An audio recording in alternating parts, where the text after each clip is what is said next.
우리는 각자의 안경에 따라 세상을 바라봅니다. 우리의 지각과 우리의 생각은 어떤 빈 공간 안에서 일어나지지 않습니다. 어떤 맥락과 가정하에 일어난다고 하는 것입니다. 그 맥락의 해석이 방향을 결정하고 행동을 결정하고 관계를 가져오고 동시에 판단을 가지게 한다고 하는 것입니다. 그림을 보시겠습니다. 뭐로 보이십니까? 다음 그림을 보시겠습니다. 같은 문자가 다르게 보일 수 있습니다. 뭐로 보이십니까? 13, 1, 그리고 3 아니면 영문 B로 보이십니까? 모두가 다르게 보일 것입니다. 그러나 맥락을 알리려면 그 그림이 어떤 숫자인지 어떤 글인지가 선명해집니다. 다시 한번 보시겠습니다. 맥락상 A, B, C로 읽혀지기 때문에 13이라고 읽었던 분도 B로 해석이 됩니다. 다음 그림을 보시겠습니다. 같은 숫자이 같은데 12, 13, 14로 그렇게 13호로 가운데 수가 해석이 됩니다. 지금은 어떻습니까? 가로로 읽는가, 세로로 읽는가에 따라서 가운데 숫자가 선명하게 해석이 되어집니다. 어떤 맥락에 따라서 보느냐에 따라서 B로 보이기도 하고 13호로도 보이게 됩니다. 어떤 맥락으로 읽고 계십니까? 이 생각의 틀을 누군가가 나에게 집어넣고 있다고 하는 것입니다. 그 맥락에 의해서 판단이 내려지고 해석이 내려지고 어떠한 행동이 선택되어지고 그리고 결국 특정한 관계를 만들어 낸다고 하는 것입니다. 고린도후서의 전체를 우리가 함께 나누면서 악한 교사들이 계획을 만들어 가졌습니다. 그것은 고린도 성도들로 하여금 다윗의 바울에 대한 프레임을 만들어 버린 것입니다. 거짓 교사들은 악한 계략을 가지고 고린도 성도들로 하여금 바울에 대해 프레임을 만든 것이죠. 그래서 그 프레임의 틀을 따라서 해석을 만들어냈습니다. 바울을 바라보는 고린도 교인들의 시각을 편견을 갖도록 덧붙여 버렸다고 하는 것입니다. 그래서 그렇게 바라보니까 바울은 사도의 자격이 없다 이렇게 프레임을 씌운 것입니다. 성도들로 하여금 그 안경을 쓰고 바울을 바라보니 바울의 모든 행동과 모든 동기가 전혀 다르게 해석이 되었던 것입니다. 바울은 분명히 고린도 교인들에게 부담을 주지 않기 위해서 그가 텐트 메이커라고 하는 그와 같은 직업을 가지고 재정적인 부담을 주지 않기 위하여 배고픔과 가난을 그가 이겨나갔고, 동시에 그가 사역을 그렇게 충성스럽게 감당을 했음에도 불구하고 고린도 교인들이 이러한 프레임으로 바울을 바라보다 보니 바울의 사역을 인정하지 않았을 뿐만 아니라 그를 모함하고 사역을 받지 않겠다고 선언을 하고 인정하지 않았다고 하는 것입니다. 그동안 우리가 바울의 이와 같은 고린도 후서를 통해서 살펴본 바처럼 그러한 거짓 교사들의 씌워놓은 덧붙여놓은 그 프레임을 통해서, 그 틀을 통해서 바라보니까 바울을 사역자로서 인정할 수 없었고, 사도로서 인정할 수 없었고, 그의 모든 동기와 행동과 그의 모든 이와 같은 태도들을 인정할 수 없었다고 하는 것입니다. 그렇게 바울에 대하여 거짓 교사들이 악한 계략을 가지고 프레임을 씌웠던 것입니다. 뿐만 아니라 그들은 자신에 대하여 이런 프레임을 쓰고 그리고 그렇게 적용을 시켰습니다. 어떻게 자신들을 향해서는 프레임을 씌웠는가? 11장 1절 말씀을 보시겠습니다. 11장 1절 말씀에 보니까 그들이 하는 모든 것을 자기의 광명한 천사로 가장했다고, 광명한 천사로 자신들을 씌웠던 것입니다. 빛의 천사로 말입니다. 당시 거짓 교사들은 이처럼 바울뿐만 아니라 자신도 프레임에 가두었어요. 그들이 가둔 이 빛나는 천사 같은 빛의 천사, 광명의 천사로 자신들을 가장시켜 프레임을 씌워놓았기 때문에 그들은 유독 말을 잘할 뿐만 아니라 고린도 성도들을 매혹시키기에 충분한 조건들을 가지고 있었습니다. 그것은 예루살렘 교회로부터 이들은 진실로 사도이다라고 하는 추천서를 가지고 지금 사역을 하고 있었기 때문에 고린도 성도들은 그들의 말을 전폭적으로 믿었고 신뢰를 하고 있었습니다. 그들은 자기 뿌리를 자랑하였는데 우리는 아브라함의 자손일 뿐만 아니라 그리고 우리는 유대인 중에 유대인인 바로 히브리 사람이며 이스라엘 백성이다라고 그렇게 자랑을 하였다고 하는 것입니다. 그렇게 그들은 끊임없이 스스로를 추천하고 스스로를 높이고 스스로를 칭찬하면서 성도들에게 굉장히 영적인 지도자로서 인식되게 비추었을 뿐만 아니라 그 권위가 하늘 끝을 닿을 만큼 고린도 성도들에게 그 권위가 그렇게 세워갔다고 하는 것입니다.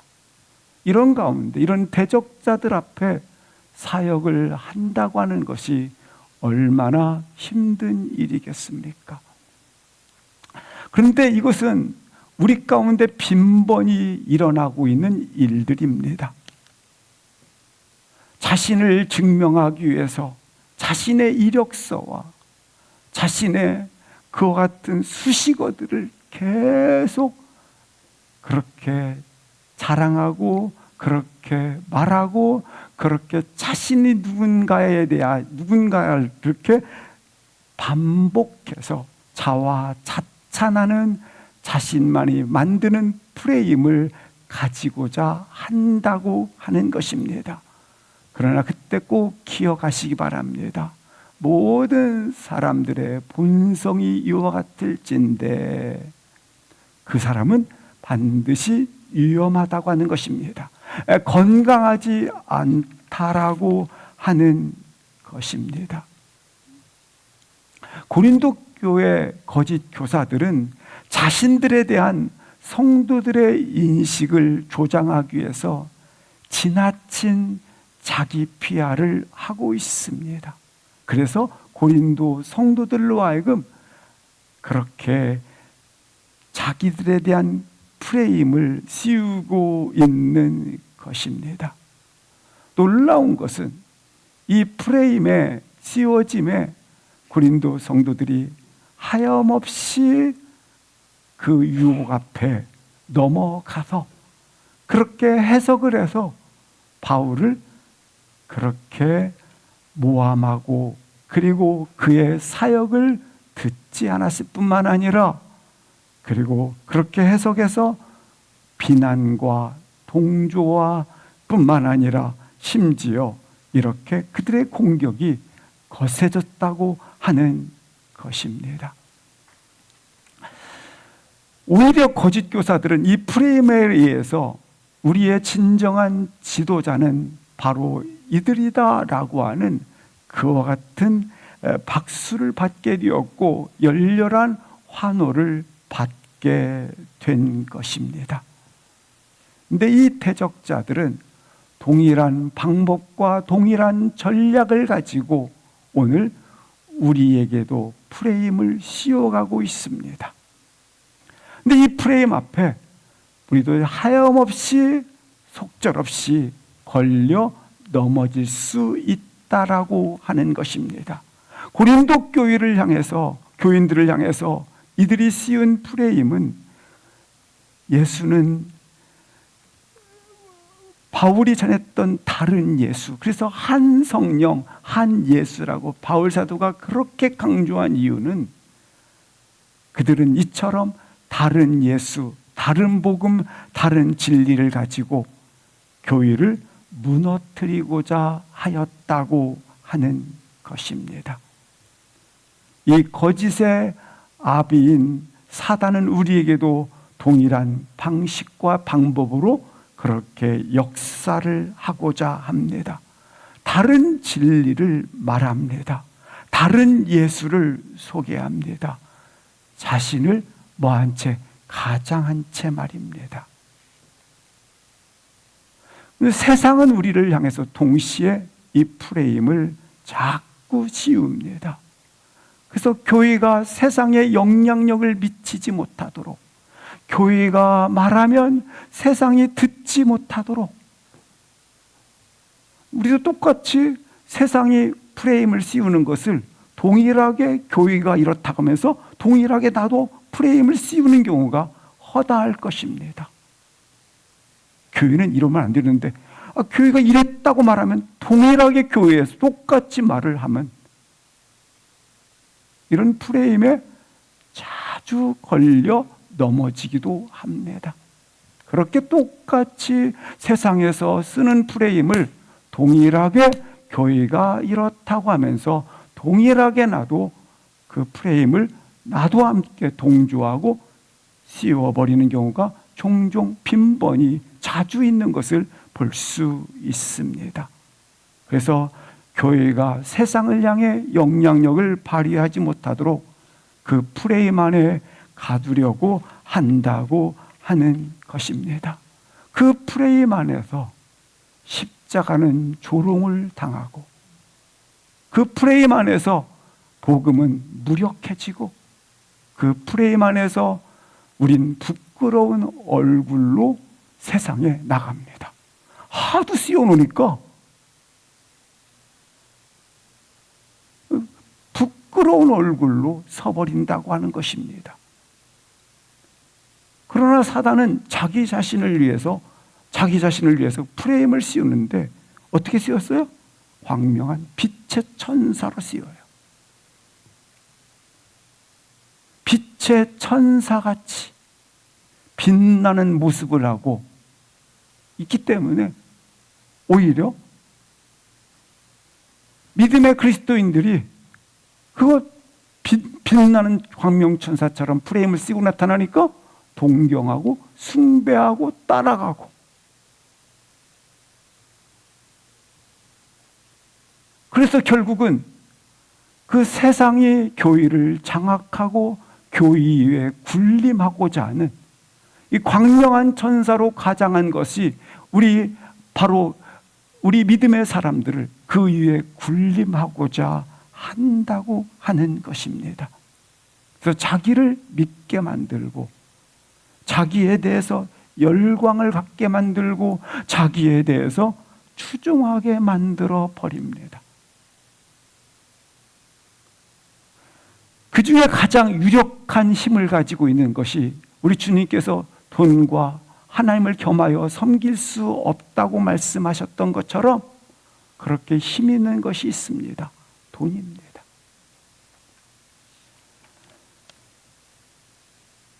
돈에 종속된 프레임을 씌워버리는 것입니다. 분명히 우리 분명히 그리스도인으로서 자기 관리 영역을 갖추어야 되고, 자산 관리 능력을 가져야 되고, 돈도 많이 버십시오. 그러나 분명히 여기에는 한 가지가 있습니다. 영적인 가치의 재정립을 가지시고 자산 관리가 되어야 합니다. 왜냐하면 예수님과 겨루어 경쟁할 만한 존재가 하나 있다고 말씀을 하세요. 예수님께서 인정한 경쟁자는 돈과 하나님을 겸하여 섬길 수 없다고 한 것처럼 만문입니다. 이 사실을 잊지 마셔야 돼요. 이 거짓 교사들은 가장 자기들의 이 프레임을 씌워서 고린도 성도들로 하여금 현혹시켰던 것처럼, 그렇게 고린도 성도들은 그 현혹 앞에 너도 나도 다 이렇게 흔들리고, 그리고 이 프레임에 씌워져 바울 사도의 사역을 인정하지 않았을 뿐만 아니라, 그리고 그를 이렇게 모함하고 조롱했다고 하는 것입니다. 이러한 고린도 성도들을 향해서 바울이 너무 안타까움을 가진 거예요. 이 안타까운 심정으로 고린도 성도를 바라보면서 바울이 이 대적자들에 대해서 드디어 싸움을 선포한 것입니다. 지난 시간 우리가 첫 싸움을 봤어요. 영적 전쟁에 대해서 말입니다. 그리고 오늘 10장부터 11장까지 내용이 바울이 그들로 하여금 그들의 자랑을 반격하기 시작을 합니다. 그것이 본문 12절이 되겠습니다. 우리 한번 바울이 그들의 자랑에 대한 반격을 어떻게 하는지 12절을 합독하시겠습니다. 시작. 우리는 자기를 칭찬하는 어떤 자와 더불어 감히 짝하며 비교할 수 없노라. 그러나 그들이 자기로서 자기를 헤아리고 자기로서 자기를 비교하니 지혜가 없도다. 바울의 반격은 그들의 자랑은 잘못된 기준에 따른 것이다 라는 것입니다. 잘못된 기준 말입니다. 바울은 지금 거짓 교사들의 문제를 지적하는데요. 그들의 문제는 자기를 헤아리고 자기로서 자기를 비교하고 그렇다라는 거예요. 그러니까 자기들끼리 기준을 정하고 그 기준에 따라 재고 그 기준에 따라 비교하고 자기들이 세운 기준에 따라 자기들을 이렇게 재니까, 다른 말로 말하면 뭐예요? 자기 자신이 기준이 되었다라는 것입니다. 거짓 교사들은 자기들이 만들어 놓은 기준으로 스스로 판단하고 비교하고 자랑하는 것이 되었으니 얼마나 그 근거와 판단의 기준이 잘못되었느냐라고 하는 것을 매우 강조하고 있는 것입니다. 자기들의 정한 기준에 따라 자기를 평가하고 바울을 평가하다 보니까 바울에 대한 평가는 그는 진정 사도가 아니다 비난할 수밖에 없었고, 우리들은 평가하기에 이처럼 위대하다, 보배롭다, 우리는 진정 뛰어나다, 광명한 천사라고 그렇게 칭찬일색이었다고 하는 것입니다. 그러나 이런 현상은 우리가 한 가지 알 수 있는 것, 그것은 우리 가운데 팽배하게 빈번하게 일어나는 일이 아니겠습니까? 내가 좋으면 좋은 것이고, 내가 기분 나쁘면 나쁜 것이고, 내가 보기에 좋은 것들은 좋은 것이고, 내가 생각하기에 옳은 것들은 옳은 것이고, 내 스스로 행복하면 행복한 것이고, 이게 기준이 되는 거예요. 자기가 기준이 되는 거예요. 그래서 교회도 자기가 기준이 돼버려 흘러갈 때가 많아요. 교회에 예수님은 없고 자기만 있는 거, 교회에 말씀은 없고 생각만 많은 거, 내 생각만, 성령의 인도함은 없고 그냥 내 기쁨만 충만한 교회, 똑같은 거죠.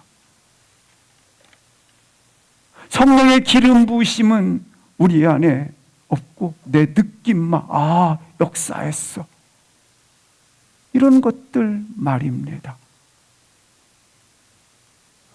오늘날 찬양의 가사가 흘러나올 때마다 감동을 받지만, 간혹 찬양의 가사를 들어보면 하나님에 대한 고백보다도 내가 누구인지, 내 감정이 어떤지, 내 상황이 어떤지, 나에 대한 것은 장황하게 많지만 하나님에 대한 고백이 너무너무 적어지는 것을 볼 수 있어요.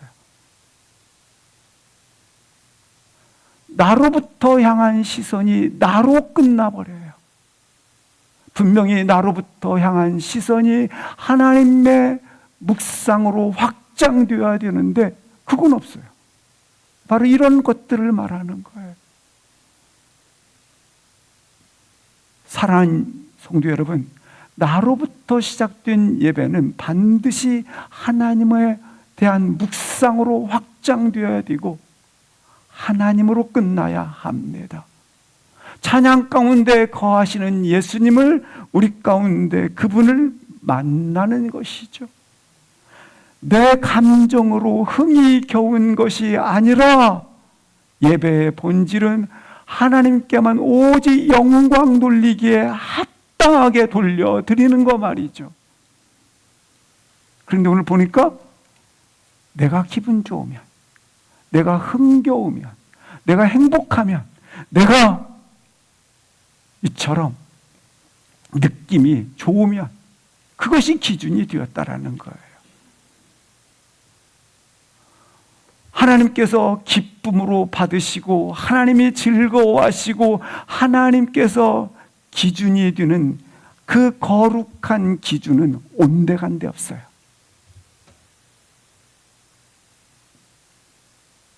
우리의 모든 찬양, 모든 말씀, 모든 예배, 우리 모든 삶이 이처럼 하나님이 받으시고 하나님께서 기뻐하시는 하나님이 기준이 되는 그 거룩한 기준이 우리 가운데 세워지기를 주의 이름으로 축복합니다. 내 생각보다 하나님의 기준이 중요한 사람, 하나님께서 어떻게 생각하시지? 하나님께서 뭘 기뻐하시지? 하나님의 생각이 중요한 것입니다. 평생 나의 삶의 중심에 이와 같이 하나님이 어떻게 어떻게 생각하실까가 그렇게 우리 내면 속에 기준이 되어지기를, 거룩한 은혜가 있기를 축복합니다. 너희들은 그렇지 않아요. 여기 교사들은 그러지 않았어요.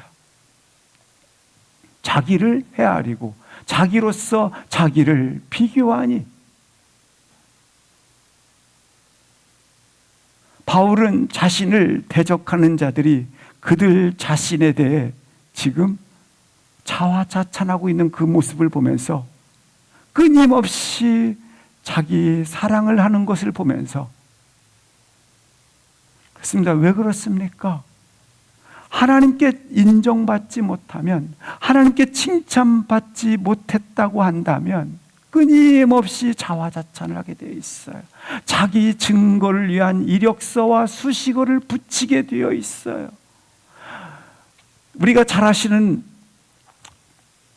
아벨이 예배를 받으시고 가인의 예배를 받지 않았어요. 하나님께서 인정하지 않자 가인은 어떻게 합니까? 분해하지 않습니까? 하나님께서 인정하지 않자 자기 자랑을 이처럼 마치 자기 기준, 자기의 판단, 자기의 인정을 끌어와서 자화자찬을 하는 것입니다. 따라서 하나님의 인정이 충분하지 않다고 느껴지는 순간 모든 사람은 자화자찬하게 돼 있어요. 하나님이 나를 기쁘게 받으셨다라고 그렇게 신뢰하지 않는 순간, 하나님이 인정하지 않았다고 나도 모르게 내가 그 마음을 갖는 순간, 끊임없이 인간은 자기의 칭찬과 자기의 자랑을 끌어와서 자화나차게 되어 있다고 하는 것입니다. 따라서 오늘 말씀처럼 우리 주님께서 칭찬하시는 사람이 되기를 주의 이름으로 기도합니다. 이게 자화자찬하는 사람이 아니라 주님께서 칭찬하는 사람 말입니다. 이것이 우리 삶의 평생의 원리가 되시기를, 주님이 칭찬하는 사람으로 나의 평생의 삶의 원리가 되어 그렇게 걸어가시기를, 하나님께서 세우신 사람, 하나님께서 인정하는 사람, 하나님의 인정을 바라고 그 하나님의 칭찬을 기대하며 하나님의 기준에 합한 삶을 선택할 수 있는 복된 평생의 삶이 되시기를 주의 이름으로 축복합니다. 우리 주님 앞에서 존귀한 자들, 우리 기준에 합당한 주님의 시선 속에 칭찬받는 존귀한 사람들이 되시기를 주의 이름으로 축원합니다. 아멘. 이제 바울은 이들의 잘못된 기준에 대해서 지적을 했어요. 12절에서. 바울은 그렇다면 나의 자랑의 근거는 어디에 있는가? 자랑의 근거는 과연 무엇인가?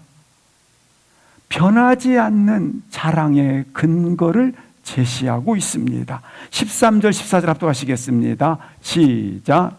그러나 우리는 분수 이상의 자랑을 하지 않고 오직 하나님이 우리에게 나누어 주신 그 범위의 한계를 따라 하노니 곧 너희에게까지 이른 것이라. 우리가 너희에게 미치지 못할 자로서 스스로 지나쳐 나아간 것이 아니요 그리스도의 복음으로 너희에게까지 이른 것이라.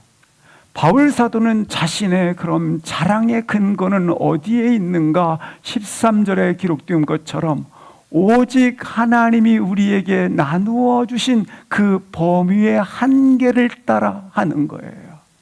오늘 말씀하고 있지 않습니까? 나의 자랑의 근거는 어디에 있는가? 오직 하나님이 우리에게 나누어 주신 그 범위의 한계 말입니다. 이 범위의 한계는 다른 표현으로 말하면 오직 하나님께서 정해주신 분량 안에서 말입니다. 하나님께서 정해주신 분량 안에서 한다라는 거예요. 그렇다면 하나님께서 정해주신 범위는 뭔가? 그 범위는 바로 변하지 않는 기준을 말하는 거예요. 다른 우리 모든 예전에 암행할 때 자자는 항상 자를 갖고 다니지 않습니까? 우리 여기 엄지손가락에 이것은 수시로 변해요. 사람의 이와 같은 분량에 따라 변하지만 변하지 않는 자가 탄생하지 않았습니까? 마찬가지로 변하지 않는 기준이 있다라는 거예요. 우리 삶에도 동일하게 변하지 않는 기준을 가지고 있습니다. 그렇다면 바울이 제시한 변하지 않는 기준, 삶의 기준은 어디에 있는가? 그것은 오늘 본문처럼 하나님께서 우리에게 정하신 그 범위의 한계를 따르는 것, 분량의 범위는 바로 그리스도의 복음 안에서 말입니다. 그리스도의 복음 안에서 복음에 따라 가는 것입니다. 이것만이 우리가 가능한 범위라는 것입니다. 이것만이 우리가 가능한 범위예요. 바울 사도는 이걸 지금 본문은 그 당시에 경기 시합을 염두에 두고 표현한 본문인데, 고린도 지역에서는 2년마다 아스테레아는 경기가 오늘날 올림픽이 월드컵이 있는 것처럼 그렇게 잘 알려진 고린도 성도들에게는 아주 익숙한 경기를 가지고 지금 그들에게 이 편지를 통해서 설명을 하고 있는 것입니다. 굉장히 잘 알려져 있는, 익숙해 있는 경기를 통해서 우리의 자랑의 근거를 설명을 하고 있어요. 이 운동 경기를 상기시키면서 그 중에 하나인 육상 경기에 레인을 달리는 선수가 있다. 그것을 뭐라면 범위의 한계라고 이 얘기를 하는 거예요. 할당된 것이 있다라는 겁니다. 우리가 잘 아시는 육상 경기에 레인을 달리지 않습니까? 그런데 레인을 벗어나거나 다른 레인에서 달리면 바로 탈락, 0점, 그리고 점수를 하나도 얻지 못하는 0점, 그리고 이것은 위반이 되지 않겠습니까? 자기 레인을 달려야 한다는 말입니다. 자기에게 주어진 레인, 정해진 기준을 가지고 달려가라는 거예요. 근데 이것을 벗어나면 바로 아웃이에요. 실격이에요. 마찬가지로 그리스도의 복음 밖에서 당신이 성공을 위해서 속도를 내고 충성을 하고 그리스도 복음의 밖에서 당신이 레인을 뛰어서 모든 사람의 박수를 받는다 할지라도 뭐하다는 실격이라는 거예요. 0점이라는 거예요. 점수를 하나도 얻지 못하는. 복음 밖에서 이루어지는 모든 것은 실격이라는 겁니다. 당신이 행복하다 할지라도 복음 밖에서 행복하다면 그 또한 위배라는 거예요. 탈선이라는 거예요. 당신이 아무리 돈을 많이 벌어도, 세상적 성공이 아무리 눈부신다 할지라도 복음 밖에 있다면 우리 인생의 스코어는 0점이라는 거예요. 따라서 우리가 삶의 경주에서 이기려고 한다면 반드시 우리의 내인 범위의 한계 안에서 뛰어야 하는 것이고, 내가 지금 범위의 한계 안에서, 다른 말로 복음 안에서 뛰고 있는지를 바울 사도가 고린도 성도를 향해서 뭐 하는 거예요?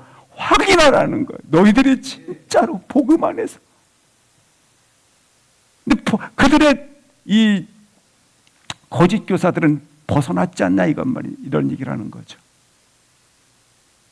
사랑하는 성도 여러분, 항상 복음 안에서 경주하고 달려나가시기를 주의 이름으로 기도합니다. 당신의 인생의 속도가 아무리 빠르고 위대한 성공을 가졌다 할지라도 당신이 범위의 한계를 따라 하지 않았다면 당신의 인생의 스코어는 0점이라는 거예요. 따라서 우리 인생의 점수가 여기에는 없어요. 우리의 인생이 정확하게 다시 한번 복음 안에서 복음을 향해 복음의 기준 안에 달려가고 있는 거룩한 은혜가 회복되어지기를 주의 이름으로 축복합니다. 이렇게 이제 하나님 이들을 책망한 후에 하나님의 기준으로 인생의 레이스를 그렇게 범위의 한계 따라 달려가십시오 라고 하면서 나에게 유일한 자랑이 한 가지가 있다라고 얘기합니다. 나에게 유일한 자랑 한 가지. 지금까지 바울 사도는 자랑하는 것은 굉장히 어리석은 일이요 동시에 지혜롭지 못하다고 그렇게 성경에서 자주 반복해서 쓰고 있습니다. 하지만 부득불 나에게 자랑할 것이 한 가지가 있으니 유일하게 있으니 그렇게 말을 합니다. 그렇다면 바울 사도가 유일하게 자랑했던 일은 어떤 일인가? 우리가 자랑한다고 하는 이 말은 내 마음에 가치가 있기 때문에 자랑하는 것이고 사랑하기 때문에 자랑을 하지 않습니까? 자랑한다고 하는 것은 나의 마음속에 크게 자리를 잡고 있는 것이기 때문에 자랑하는 것이고 내 마음속에 가치가 드러나는 것이 되는 것이지 않습니까? 따라서 자랑한다고 하는 것은 지금 그 행위 자체가 문제라는 말이 아닙니다. 그가 자랑하는 내용이 문제가 된다라는 거예요.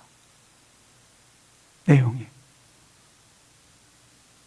자기가 중요하게 여기는 가치에 대해서 자랑을 통해서 드러나는 것이고 사랑하는 것들이 드러나게 되는 것처럼 내용상 자신의 외적인 과시를 한다든지 세속적인 가치를 과시한다든지 의로움에 대한 과시가 자랑으로 드러나면 문제가 되지 않겠습니까? 내용상. 그러나 바울의 자랑은 달랐습니다. 전혀 다른 것을 자랑하고 있어요. 바울로 따지면 자랑할 것이 여기에 나와 있는 거짓 교사들이 자화자찬했던 자랑과 비교할 수 없을 만큼 그 자랑은 아주 뛰어나고 위대합니다. 빌립보서 3장 5절부터 8절 말씀을 보시겠습니다. 어떻게 그가 자랑한다면 얼마나 많은지 한번 보시겠습니다. 나는 8일 만에 할례를 받았던 순수 유대인으로 태어난 정통파 유대인입니다. 이 당시 정통파 유대인이 많지 않아요. 나는 정통파 유대인입니다. 나는 다소 출신입니다. 다소 출신은 로마 시민권을 가진 그와 같은 특별한 시민권을 가진 자입니다. 나는 이스라엘 12지파 중에서 가장 뛰어났던 엘리트 집단인 베냐민 지파에 속해 있습니다. 나는 헬라 사상과 그리고 헬라 철학에 물들지 않은 히브리인 중에 히브리인입니다. 전통 습관과 생활 습관들을 그대로 고수해왔던 그런 히브리인 중에 히브리인입니다. 아주 순수한 정통파 유대인이라는 거죠. 근데 거기에 있는 모든 유대인들은 다 이스라엘을 말았지만 다 물들어 있거든요. 근데 나는 그렇지도 않았습니다. 나는 율법으로는 바리새인, 흠이 없는 자요. 나는 바리새인 중에 바리새인입니다. 그러니까 거짓 교사들의 프레임을 씌운 것과는 비교되지 않을 만큼 바울의 자격과 바울의 모든 자랑들은 비교할 수 없을 만큼 뛰어났다라는 거예요. 바울의 출신과 배경이 얼마나 뛰어났고 얼마나 질비했던지를 보고 있습니다. 그러나 바울 사도가 표현합니다. 이것을 다 나는 이렇게 표현합니다. 다시 한번 8절 말씀을 한번 보여주시겠습니다. 3장 8, 교회로는 열심히 핍박했고 흠이 없는 자였고 7절, 그리고 나는 이 모든 것들을 나는 해로 여겼을 뿐만 아니라, 지금 내가 이렇게 자랑할 만한 것들을 해로 여겼을 뿐만 아니라, 7절 해로 여겼을 뿐만 아니라 8절에 뭐라고 얘기했습니까? 이것들은 다 뭐로 여겼도다? 배설물로 여겨버렸습니다. 쓰레기같이 되었습니다. 이 모든 것들은, 당신들이 지금 자랑하고 있는 것들은 나는 다 해로 여겼을 뿐만 아니라 오히려 쓰레기같이 나는 버렸습니다 라고 고백을 하고 있습니다. 뿐만 아니라 오직 한 가지 나의 자랑은, 갈라디아서 6장 14절을 같이 한번 읽겠습니다. 시작. 그러나 내게는 우리 주 예수 그리스도의 십자가 외에 결코 자랑할 것이 없으니 그리스도로 말미암아 세상이 나를 대하여 십자가에 못 박히고 내가 또한 세상을 대하여 그러하니라. 그의 사랑, 그의 가치, 그의 유일한 자랑, 우리 주 예수 그리스도의 십자가 외에 결코 자랑할 것이 없으니,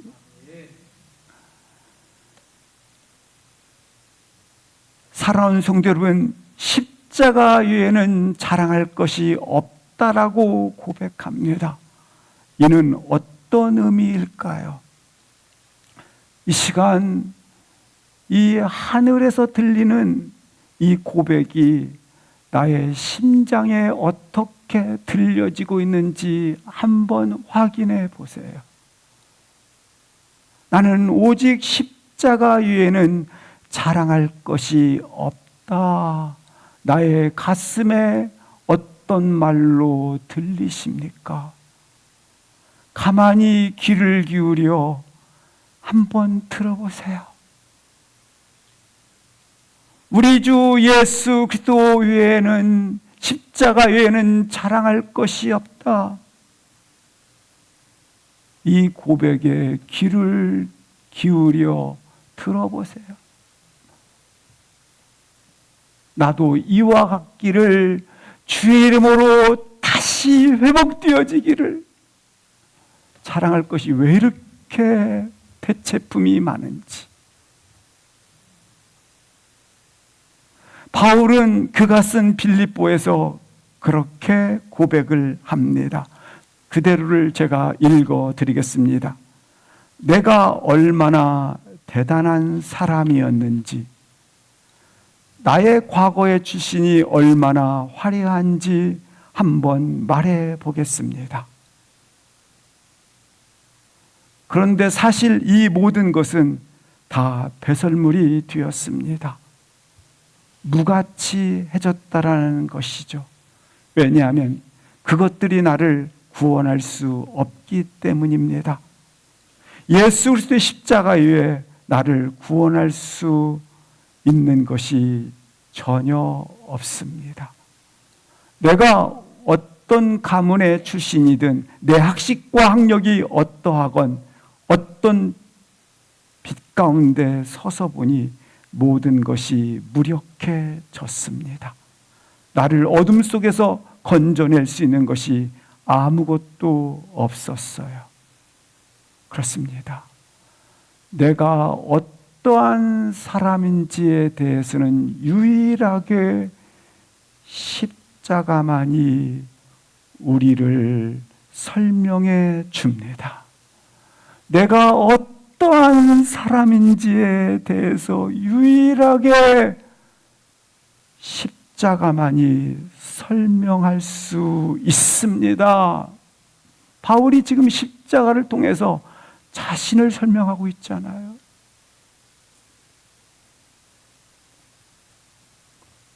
내가 긍휼을 얻을 수 있는 사람이냐고?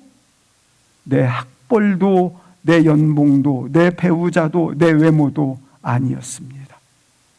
내가 이 세상 심판자 앞에서 자비를 얻을 수 있는 유일한 조건은 예수 그리스도가 십자가에서 못 박혔기 때문에 그 단 한 가지 뿐입니다. 그래서 나는 세상이 자기를 사랑하고 자기를 자랑하고 자기를 이렇게 자화자찬하며 늘어놓지만 나에게는 해로 여기고 배설물로 여깁니다. 나는 오히려 나의 연약함을 자랑합니다. 내가 그리스도와 함께 어떤 궁핍에 처하고 어떠한 조건에 갇히게 되었는지 차라리 그것이 나의 자랑이라면 자랑이 되겠습니다. 나는 그리스도를 위해 매질을 당했고 돌에 맞았고 적들과 싸웠고 벗들과도 싸웠습니다. 도시에서도 시골에서도 사막에서도 바다에서도 위험을 겪었습니다. 단조롭고 고된 일과 중노동을 겪었습니다. 길고 외로운 밤을 지새며 상하고 헐벗고 굶주렸습니다. 그리고 다른 것과 비교할 수 없이 난 그리스도의 교회를 위해 뼛속 같은 절망과 아픔을 견뎠습니다. 바울 사도가 나의 자랑할 것 유일하게 나의 연약함을 자랑할진대 그것은 그리스도를 위한 자신의 비참함과 굴욕과 자신의 연약함이 나의 자랑입니다. 자기가 굴욕당한 것, 연약한 것, 자기가 굶고 춥고 헐벗은 비참함들이 나의 자랑일 뿐입니다. 바울은 그 세대 가운데 고린도 성도들을 향하여 그것이 나의 자랑이라고 표현했던 것처럼 지금 우리 세대에도 동일하게 이것이 나의 자랑입니다. 그리스도를 위한 나의 굴욕과 비참함이 나의 유일한 자랑입니다.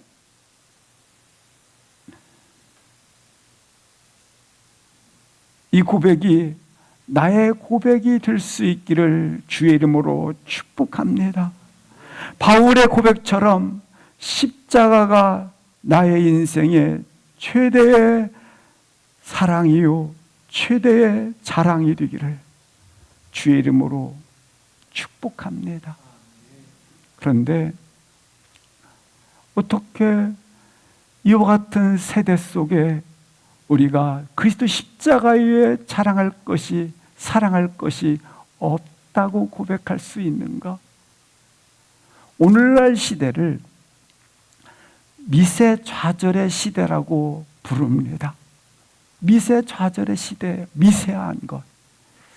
우리는 저항할 수 없는 큰 절망 때문에 좌절하기도 하지만 실상은 우리 가운데 왜 내 뜻대로 안 되지? 시원하게 열리지 않네. 이거 계획대로 왜 이렇게 열리지 않지? 라고 하는 그와 같은 미세한 원인이 왜 왔는지 정확하게 몰라요. 그냥 어쩌듯이 이 절망이 어쩌듯이 하나하나 젖고 젖어서 후에는 그 미세한 절망으로 인해서 나로 하여금 무력감을 철저하게 느끼게 한다고 하는 시대입니다. 그렇게 오늘날 그렇게 하지 않습니까? 왜 이렇게 안 열리지? 왜 이렇지? 그 원인과 어디서 온 건지 확인이 안 돼요. 근데 이렇게 미세한 것들이 접하면서 쌓임으로 이처럼 사소한 좌절들이 쌓여서 더 큰 무력감을 느끼는 시대라고 하는 것입니다. 이와 같은 생존의 시대 가운데,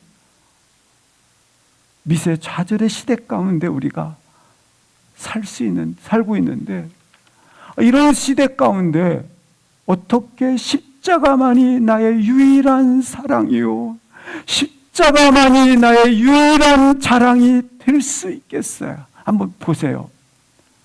우리 지금 삶을 사시면서 십자가만이 유일한 자랑이요, 십자가만이 유일한 사랑이라고 그렇게 고백하며 살아가고 계신지요? 오늘날은 예수님으로 인해 굴욕당함과 비참함과 연약감을 오면, 무슨 예수 믿는데 이런 것이 와, 거부하는 시대에 우리가 살고 있지 않습니까? 예수 믿기 때문에 굴욕과 비참함과 연약함과 처절한 이와 같은 상황이 되면 이걸 거절하면서 살고 있는 우리들인데 한심하지 않습니까?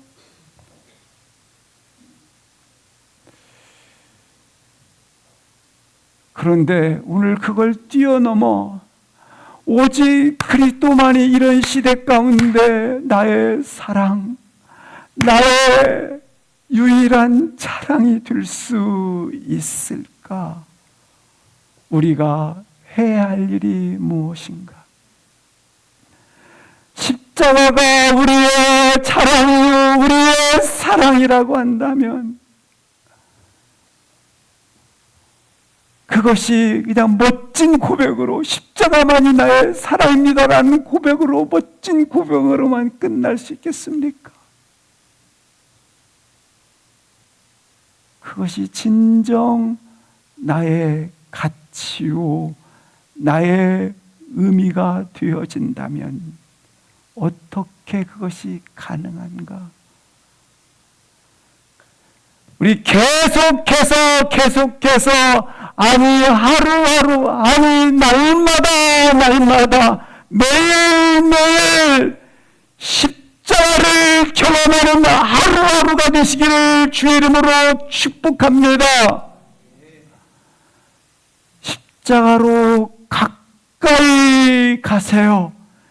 십자가 앞에 자주 달려나가세요. 그러면 십자가의 의미가 내 안에 차지하기 시작합니다.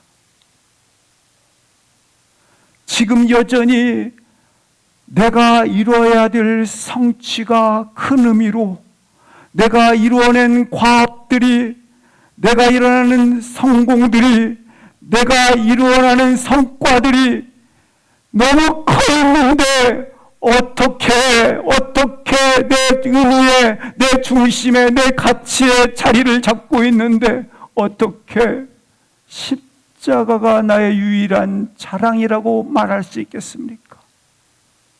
그러나 날마다 매일매일 하루하루 십자가 앞에 달려가면, 때가 되면 어느 날 역전이 돼요. 바꿔져요. 성공보다 십자가 사랑이, 성취와 성공과 속도보다 십자가의 사랑이 내 속에 의미가 커져서 그렇게 어떤 상황, 어떤 때, 어떤 환경 가운데도 또 절망에 있을 때도 항상 갈보리 언덕으로 먼저 올라가시기를 주의 이름으로 축복합니다. 우리가 어린아이가 예전에 많이 그랬던 것 같아요. 겁이 나고 무서움이 오고 그리고 어린 시절에 부끄러움이 오면 잘한 행동이 있는데 엄마에게 쏜살같이 달려가서 치마폭을 활짝 펼쳐 엄마의 뒤에 딱 숨어서 몸을 감싸고 눈만 반짝반짝 빛나면서 상황을 주시하게 됩니다. 자기 몸을 칭칭 감고 눈만 띄워서 지켜봅니다. 그러면 그 안에서 엄마의 그 치마폭 뒤에서 부끄러움도 이기고 엄마의 치마폭 뒤에서 감사하게 용기도 내고 감사하게 이 위험에서 보호도 받고 이상하게 그 뒤에 슬그머니 숨기만 하면 이상하게 그곳에서 안전을 느꼈어요. 그렇지 않았습니까? 마찬가지로 사랑하는 성도 여러분, 우리도 그렇게 아이처럼 달려가는 거예요. 숨을 수만 있다고 믿으면 달려갔던 아이처럼 그렇게 치마폭으로 달려갔던 아이처럼 그곳이 버팀목이 되었고 보호소가 되었고 안전장치가 되었던 것처럼 십자가는 바로 그런 곳입니다. 그러므로 달려가세요. 달려가면 달려가는 어느 날 바울 사도처럼 동일하게 어떤 이런 세대 가운데서도 동일하게 십자가만이 나의 유일한 자랑이라고 그렇게 나의 중심의 가치가 의미가 커 있게 될 것입니다. 따라서 매일매일 사랑하는 성도 여러분, 십자가 앞에 서세요. 날마다 십자가 앞에서 수치가 가려지고 십자가 앞에서 보호가 일어나고 십자가 앞에서 치유가 일어나며 십자가 앞에서 창조함이 일어나며 십자가 앞에서 놀랍게 십자가를 붙들므로 말미암아 그 십자가를 의지함으로 말미암아 십자가를 여러분의 인생의 심장에 두세요. 그 심장에 우뚝 세우세요. 매일매일 조금씩 더 그 십자가가 여러분의 삶의 힘이 됩니다. 그때 십자가가 여러분에게 여러분의 직업보다, 여러분의 연봉보다, 여러분의 삶의 어떠한 소유보다, 어떠한 능력보다 귀하고 가치 있고 좋아지게 됩니다. 바로 그때 자랑이 될 수 있어요. 그때 십자가가 전부가 될 수 있어요. 사랑하는 성도 여러분, 매일매일 우리 주님의 십자가를 경험하기 위해서 그 십자가로 달려가시면 그 십자가는 나의 모든 수치를 가려주고 나의 연약함을 채워주시고 나의 모든 아픔을 치유하시고 그리고 창대한 역사를 일으키실 것이고 위로해 주시는 그 십자가가 험한 십자가를 붙드는 그 은혜가 나의 사랑하는 우리 심령 속에 인생에 열려지기를, 그렇게 드려지기를, 그렇게 경주하시기를 주의 이름으로 축복합니다. 그렇게 우리 인생이 그렇게 사랑하기 때문에 그것을 가치 있게 여기고 자랑하게 되는 하나님의 사람이 되기를 축원합니다. 다시 한번 십자가를 사랑하되 바로 주 안에서 자랑할 수 있는 거룩한 여러분의 인생에 새로운 기준을 세우셔서, 여러분 인생에 새로운 기준으로 세우셔서 걸어가시기를 축복합니다.